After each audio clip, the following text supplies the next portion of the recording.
דבר ראשון, להתלבש, לא לעשות את זה עם פיג'מה. ודבר שני, הגבהה. סבבה, הגבהה בערך בגובה הברך.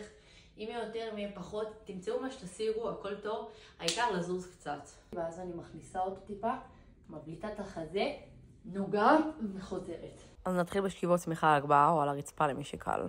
תרגיל שני יהיה מכרע בולגרי.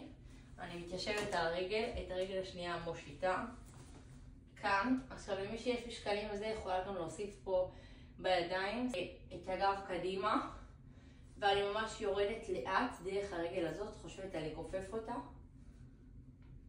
ועולה, דרכה, הכל דרכה. מי שקל יכול לעשות סקווט רגל, 2-3 סטים מקסימום. דדליפט רומני על רגל אחת אחורה ופשוט דדליפט רומני. כמו שאתם מכירות, לרדת הכי הרבה שאתם יכולות ולעלות דרך הטוסי. הגרסה הקשה יותר זה יהיה דדליפט רומני על רגל אחת.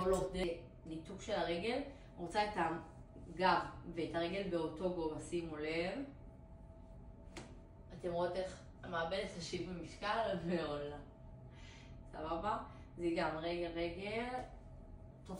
תופסים את זה לאט לאט. והייתי רוצה שתמצאו איזושהי התנגדות, ואם יש לכם משהו כמו זה, אז אני...